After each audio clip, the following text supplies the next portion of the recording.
Welcome to Mr. B's Auto Shop.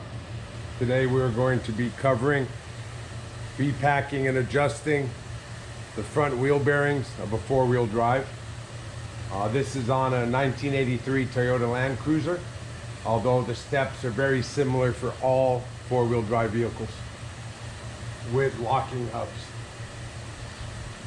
The reason to do it is for excessive play in the wheel assembly. So go ahead and grab it at 12 and 6 and shake it back and forth. There should be zero play, and you can see how there is some movement in the wheel. So our next step, remove the wheel.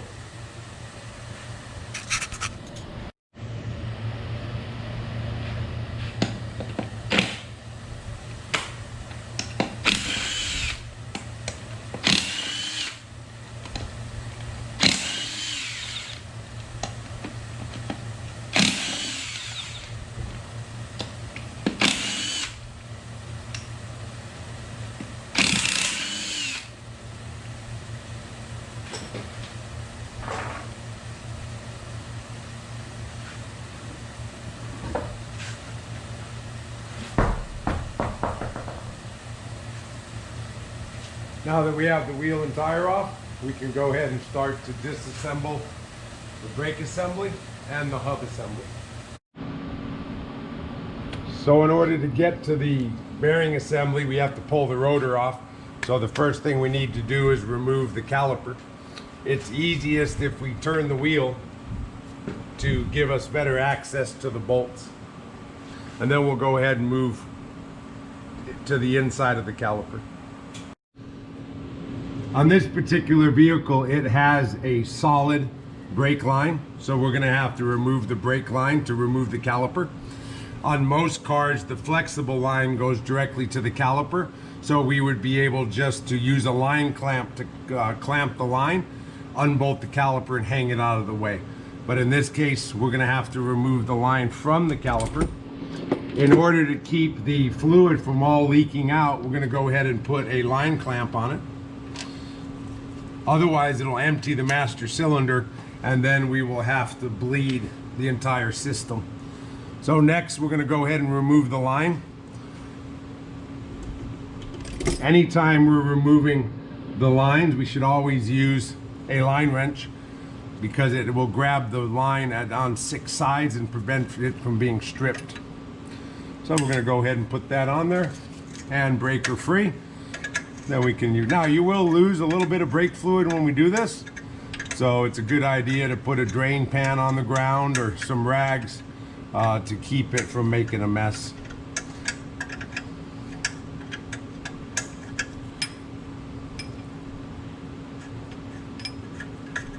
And then you're just going to kind of push that out of the way a little bit.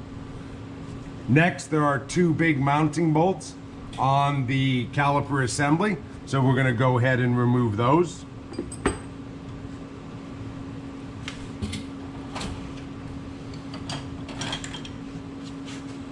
You could use an air gun or a impact of some type to get them off. We're just going to use a big wrench.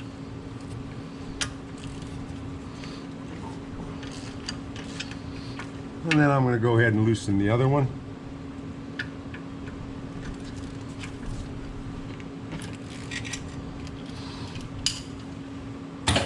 And then we'll remove the bolts. Remember, anytime you're removing brake caliper bolts, it's always a good idea to look and see if they had any Loctite or thread locker on them. That way you know that if you need to put it back on, and you can see these threads are clear. So we don't need any thread locker. And then we're going to go ahead and do the same to the bottom one.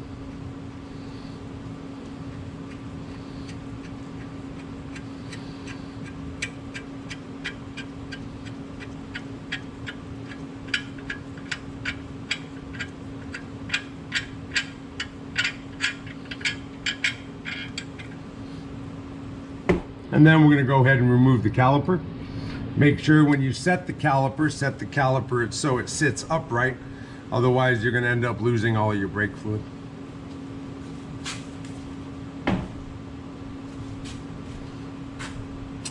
Once we have that off, we can go ahead and come back to the front of the wheel assembly. On the front, we have some 10mm bolts. So we're going to go ahead and remove those bolts first.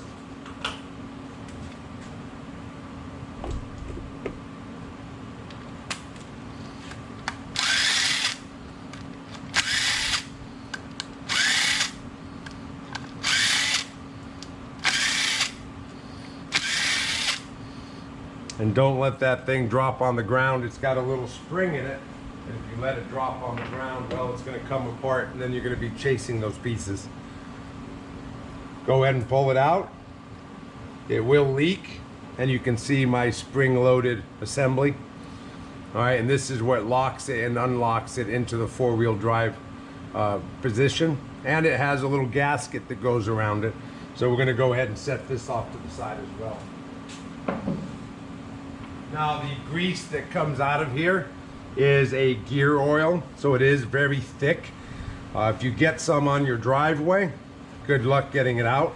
So make sure you have some rags or something so as it drips, it won't come out or it won't make a mess. Next, we're going to take out these 12mm bolts around the outside edge.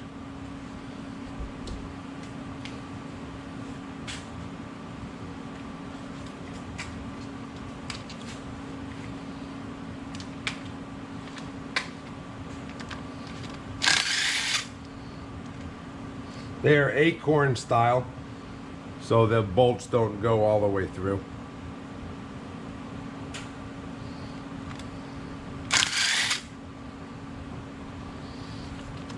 And when they get grease on them, they're a little bit hard to get off.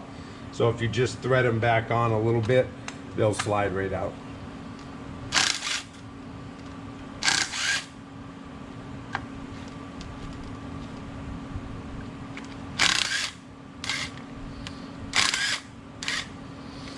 And then we'll go ahead and remove them the rest of the way.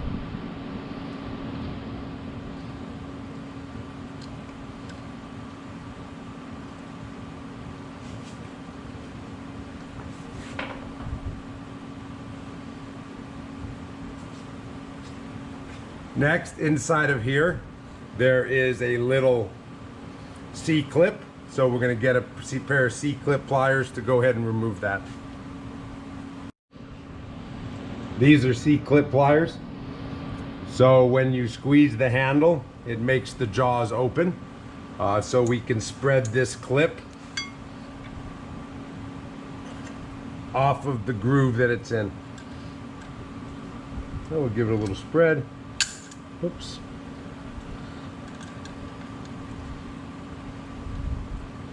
And then we'll pull that little C-clip out of there.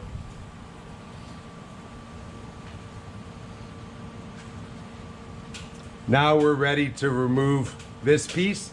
It uses a pressed-in washer. That's called a cone. So if we look at the washer, or I'm sorry, if we look at the cone, we can see how it's got a small tapered end and a large end. And when you tighten the bolt down, it forces it into place.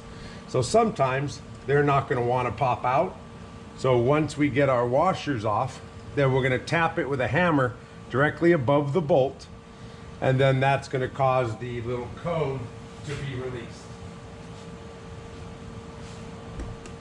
So, whoops. So we're going to go to rotating it here. Put your hand in front of it, because otherwise they're going to go flying. I'm going to try to put it so you can see what I'm doing. And you heard it go flying away. That's why you got to put your hand in front of it. Luckily, it landed right in front of me. So now we're going to do the rest. I'm going to put my hand in front of it, tap it, put my hand in front of it, tap it.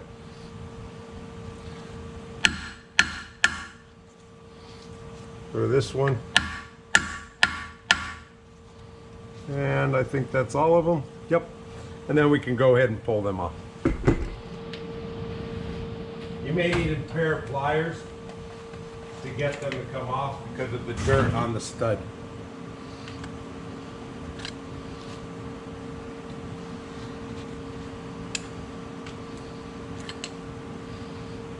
And once you have those out of the way, then you can just go ahead and slide this part off.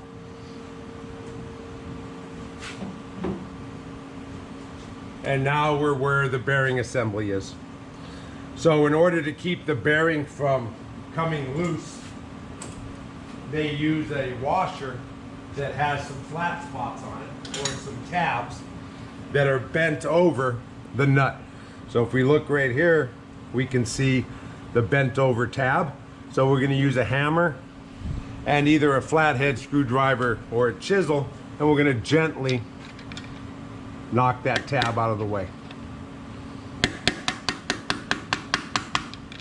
And push it flat. Now if they break, that's okay. You'll be able to purchase them at most parts store. It is just called a bearing lock. Now normally we can just spin this out with our fingers, and in this case we cannot, so we're going to need a socket. Once you've broken the nut loose, go ahead and remove the outer nut.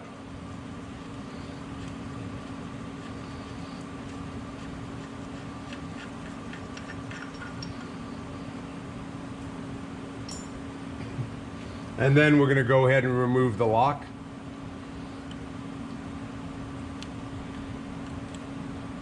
And it is bent over on the other lock, the other nut as well. So you do have to wiggle it out a little bit. Then we're just going to set it on a bench and flatten our two tabs with a hammer.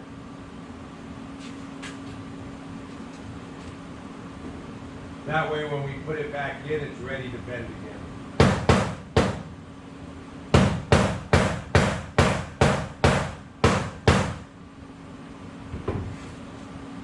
And then once we flattened it, we now have a reusable lock washer. Then we're going to go ahead and remove the other washer, or sorry, the other nut.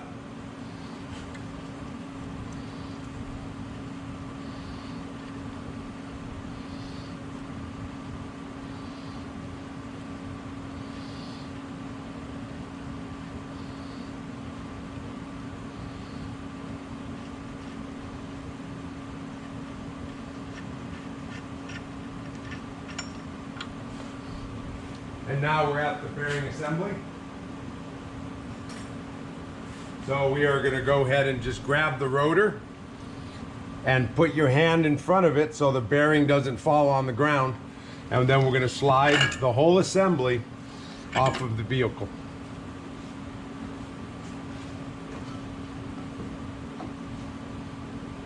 And then we'll take it to a bench and do the rest of the work on the bench. Once we have it on the bench, the first thing we have inside the assembly is a thrust washer, and this is what puts the pressure on the wheel bearing when we do our adjustment. If the nut was to tighten down on the bearing, the nut would damage the bearing. These do wear if the wheel bearing was loose, and you can see in this one that we have some wear because of that. So when you put it back on, use the other side. That way you can actually get more use out of this without having to replace it. The next part we have is our wheel bearing itself. It's a tapered roller bearing or tapered wheel bearing. And it's called that because it has a taper to it. This is my outer cage. These are my roller bearings. And this is called an inner race. And then the outer race is down inside of the rotor. Right here. Don't be tempted to wash this off with solvent. If you do, you will end up damaging the bearing. So we never want to use anything more than just a rag. So we're going to go ahead and wipe off as much of the oil as we can. And then we're going to inspect it. When we inspect it, we're going to look for scratches or discoloration in the bearing. And you can see this is nice and shiny with no marks in it, so this bearing is good. We now have to remove the inner bearing, And we can do it one of two ways. We can use a seal puller and pull the bearing out, or the seal out, but that will damage the seal.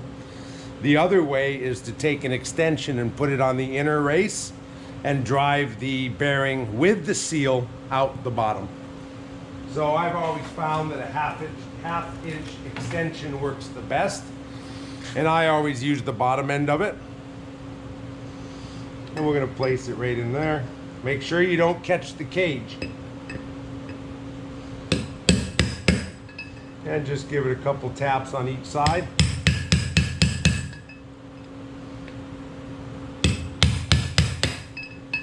And she'll pop the bearing and the race out of the inside of the rotor.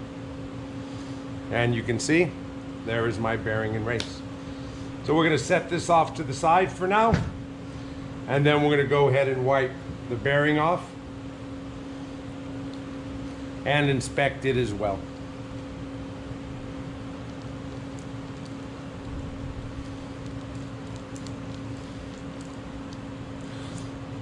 And we can see, just like the other one, this one's nice and shiny, no scratches, no marks. So this bearing is also in good condition. And we're going to inspect the seal. When we inspect the seal, we want to look at the rubber lip and make sure it's in good shape. Make sure it doesn't have any tears in it. And you can see this one's in good shape. So we'll go ahead and set that off to the side. Now, being that this one is lubricated by the front differential fluid, you don't actually have to pack the bearings.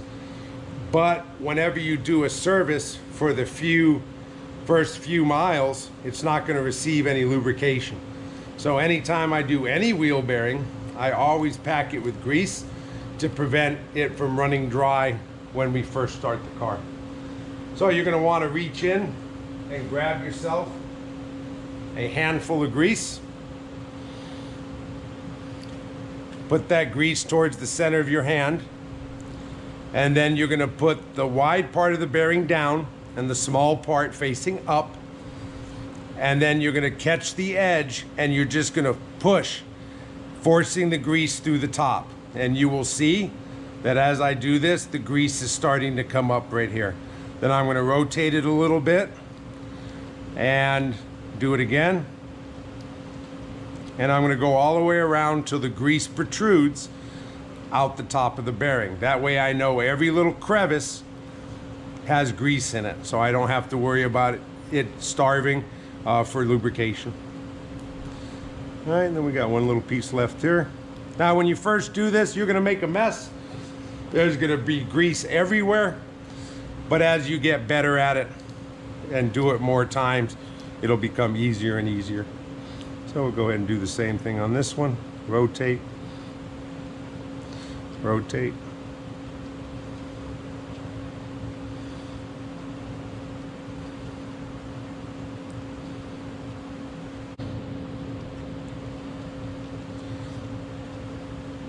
All right, so now we have both bearings done.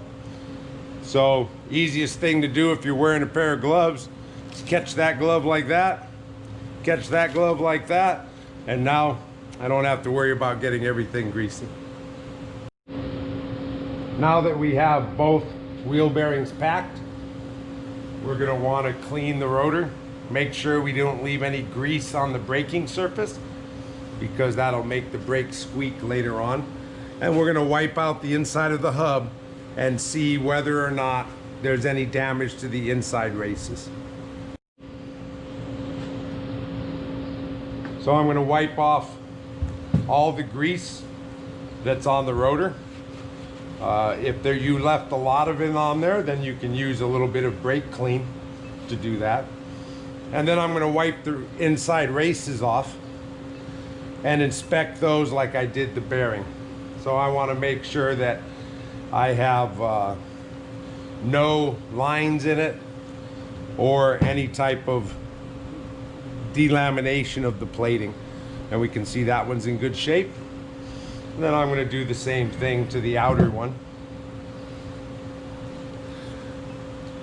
Now I'm not too worried about the outer braking surface, because once I put the rotor back on, I can still see this surface, and then I can clean it then.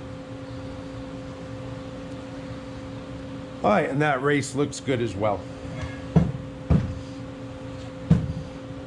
So we're gonna put the bearing back in. Make sure you put the big one in the back. This is called the load bearing bearing.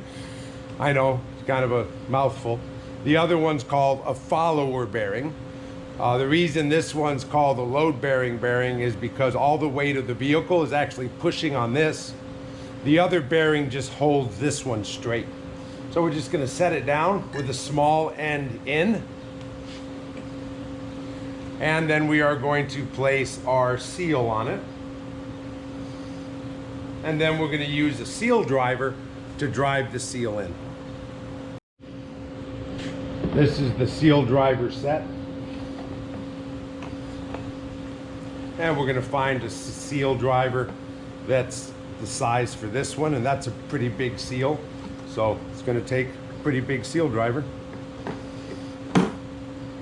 Place the handle into it, and then we're going to give it a tap, and then we're going to put it offset and go all the way around till you hear that noise, and that noise is telling me that this is nice and flush. If we just tried to drive it like this, you can see that the driver's slightly smaller than the race or than the seal, and it can cause it to go cockeyed, and that would be bad. So by putting it over the lip, we're guaranteeing that it went down nice and flat. We then want to take a little bit of grease and put it around the seal. That way the seal has some lubrication. We cleaned it all off, so we want to make sure it's not going to be dry when we run this vehicle. And now we're ready to put it back on the car. Before we put the rotor on the car, go ahead and wipe the spindle off. And then we're going to inspect the spindle where the bearing race goes to make sure there's no damage and to make sure it's not blue. If it's blue, that indicates that it's been overheating. And we're going to wipe the area that the seal is going to go on. Make sure, run your fingernail across it, make sure there's not a groove in it. And then I always like putting a little bit of grease, not very much, but just a little coating of it around it so that it will slide together easily. Now we're ready to slide the rotor back on.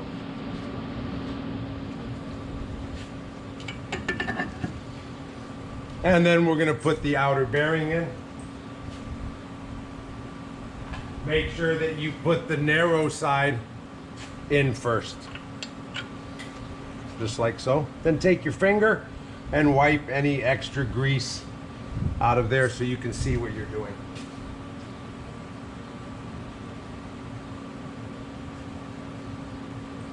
Some people forget the thrust washer. Make sure you put this on. If not, you will end up damaging the bearing. So we're going to put it with the smooth side facing in. And then we're going to start the first nut. Both nuts are exactly the same. However, they have a top and a bottom, and a lot of people don't realize that. So if we look at this, we can see that there is a flat side and a side with a little bevel to it. So we want to make sure that when we put it on there, we put the flat side facing down.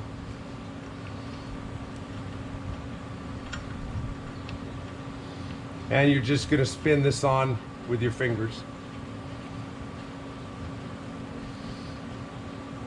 Once we get it on there, we're going to do the adjustment, and the adjustment is called zero lash. Lash means play, so zero play.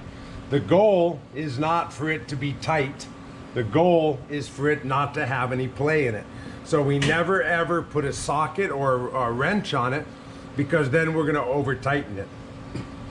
We're gonna hold the nut with our fingers and we're gonna spin the rotor. And then as we spin the rotor, we're gonna tighten the nut. And we're gonna do it again.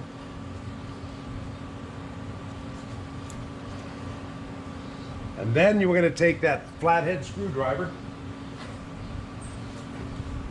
and we're gonna catch the edge of the nut, and then I'm gonna turn it. And you can see it turned it a little bit more. Then I'm gonna back it off or loosen it. And then I'm gonna do it with my fingers again. This pushes the grease out so that I'm getting a true zero lash. If I don't do that backing off, then it will leave grease between the bearing and the race, and then that's going to end up being play later on. So we're going to go ahead and do that again. Tighten, spin, and tighten. Then check it. There should be zero play, moving in and out and up and down. Now that we have the inner nut on, we're going to go ahead and put the lock washer on, and then we're going to go ahead and put the outer nut on. Now the outer nut we're going to tighten, because all it does is hold the two parts together. So the inner one sets the preload or the lash adjustment. The outer one locks that setting in. So it also has a flat side and a curved side. So I'm going to put the flat side in.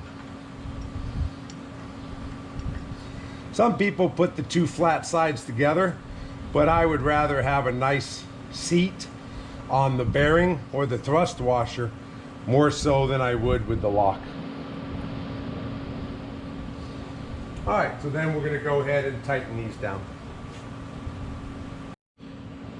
Once I have the outer nut tight, I'm going to go ahead and bend the locks. So you have to bend one tab down and one tab up. So look and find the flat spot. Then we're going to take our screwdriver and bend that tab down. And make sure you get it nice and snug, because otherwise it'll come loose.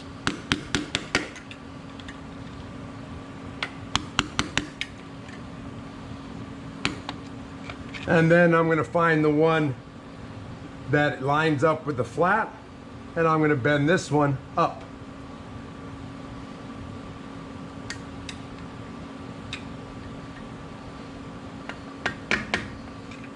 And try not to tear the gasket when you do it.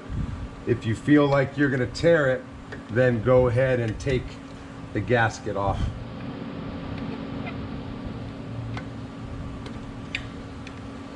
And then make sure that's also nice and snug.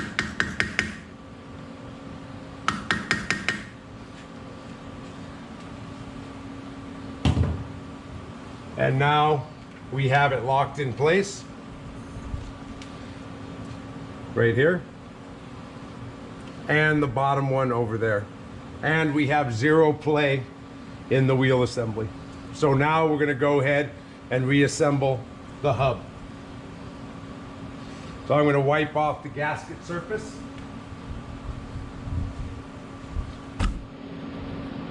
Do not use any type of spray on it, because that'll end up diluting the grease, and then it'll cause the bearing to fail. So we're just going to use a rag.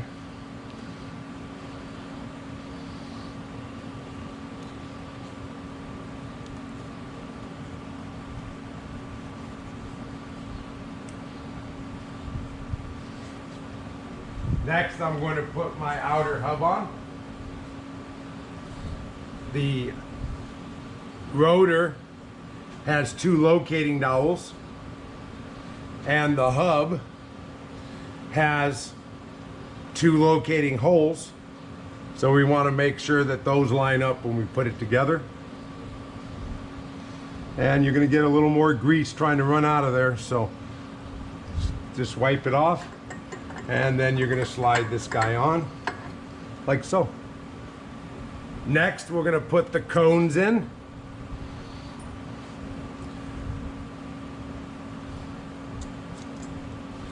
All the way around. Now when we put these wedges in, we took them out with a hammer, but there's no need to put them back in with a hammer because when we tighten the nuts up, it will drive them in and press fit them.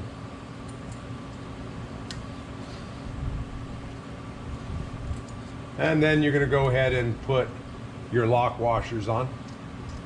One of the lock washers had split, so I replaced it with a new one.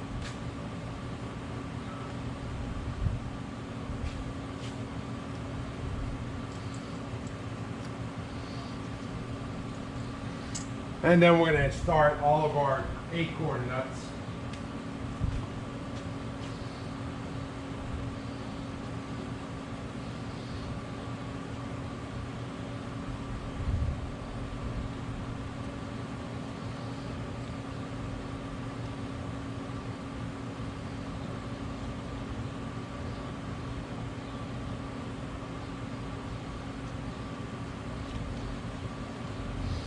And make sure you start them by hand so you don't cross thread them.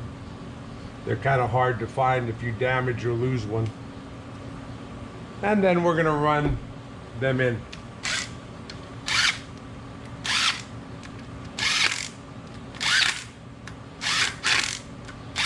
And then tighten them down.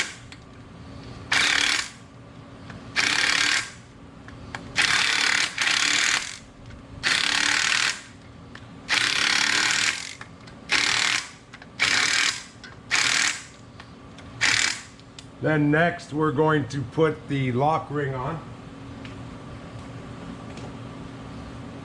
When we do this, sometimes the axle will push in and it'll make it hard to get it lined up. So if you use the pliers that we used for the snap ring and just put them inside of the hole, and then you can catch it and pull the axle out. Now we can go ahead and put our lock ring in, put the pliers in there, spread it a little bit, and go ahead and push it on.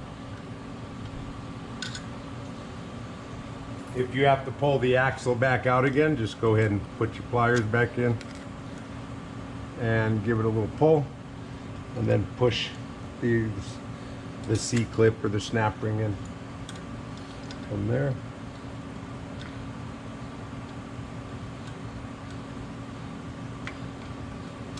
Now to make sure that it's on correctly, you want to spin it. If you can spin it and it stays together, then we know that it's on there correctly. If it's really tight and it won't spin, then it's probably not in the groove, and then it's going to pop out. Next, I'm going to put my locking hub on. So I'm going to go ahead and wipe it down. If the gasket is torn, then you're going to want to replace the gasket. If the gasket is in good shape, then you're good to go. I don't put any sealer on them. That way, if you ever have to take it apart again, you can reuse it instead of having to change the gasket every single time. The grease is really thick, and as long as the gasket's in good shape, it's not going to leak.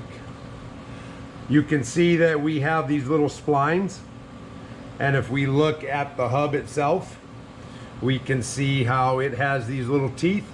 So we need to make sure that we line those up.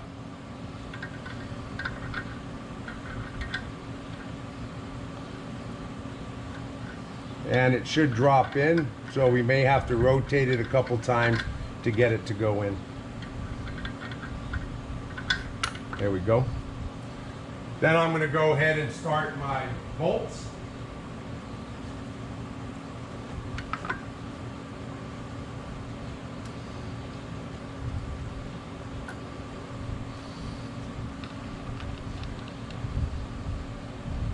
Now it is a locking mechanism, so because we want to make sure that there's not an issue once we get it together, after I put my first two bolts in, I'm going to go ahead and test the lock assembly.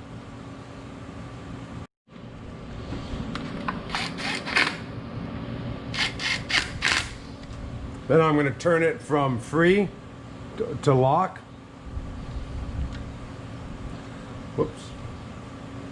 I'm going to wipe this guy off real quick so we can see it a little better. It's actually in the free position. I'm going to go to lock, and then I'm going to make sure it locks in. And you can hear it when it locks in. Then I'm going to go back to free, and it should unlock. If it does that, then we know we're in good shape. Make sure you leave it on free, because otherwise it's in four-wheel drive. And then I'm going to go ahead and start and tighten my other bolts.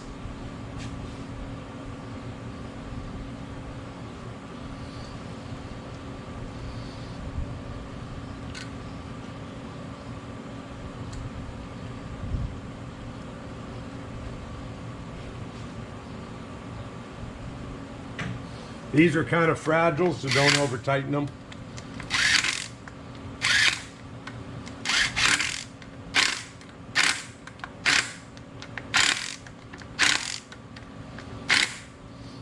And now we have our bearing assembly put back together. So we're going to go ahead and clean it with some brake cleaner.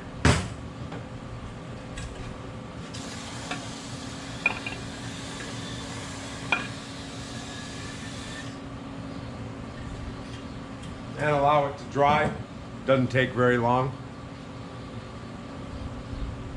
And then we're going to go ahead and hang the caliper on.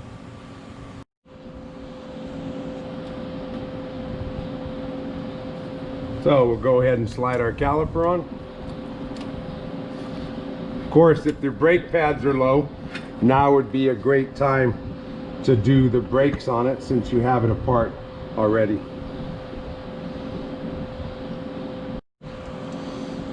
And we're going to hand start our bolts.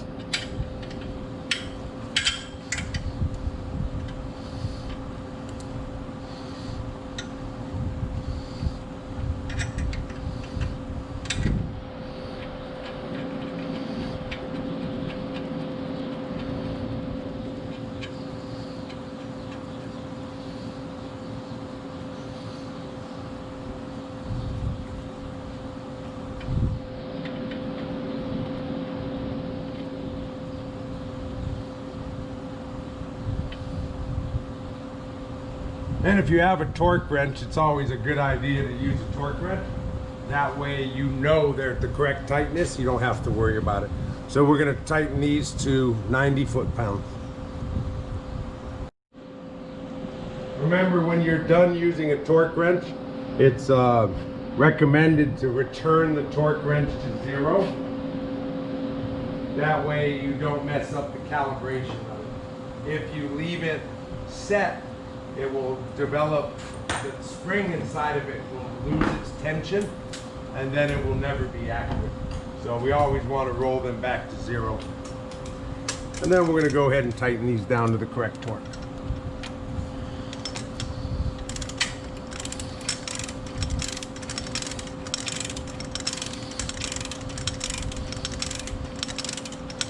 Guess I should have run it in with a gun.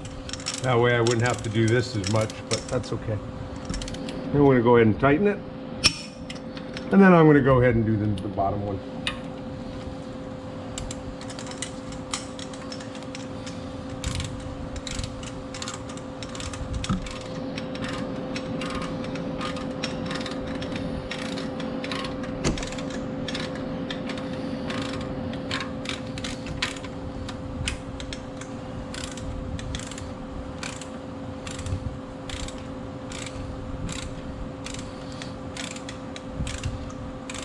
And of course, the Japanese like really long bolts, so, well, we got to deal with that.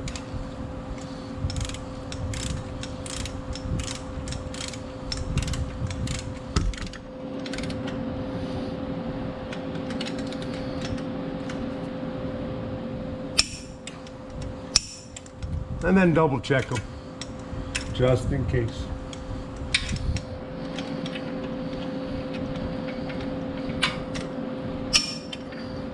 Then we're going to thread our line in.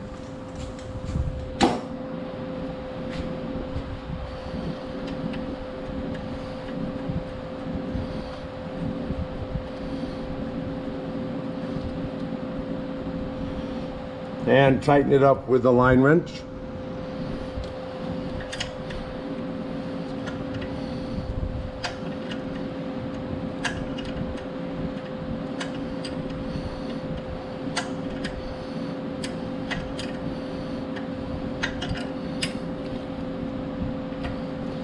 Then we're going to pull the little rubber boot off of the bleeder screw.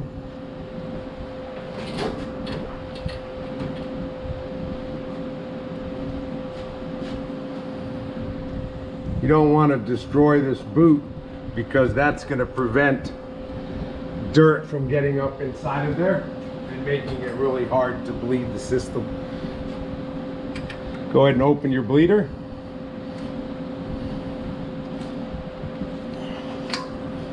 And they can get stuck sometimes. There we go. And remove our line clamps.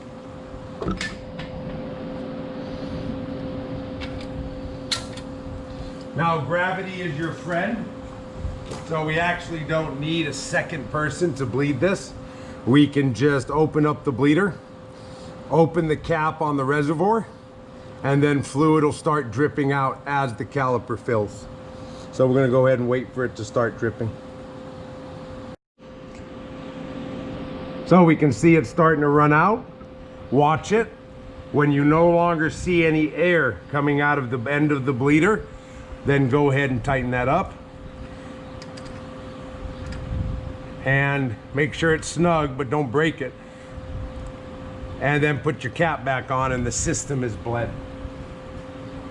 Then we want to clean the brake fluid off.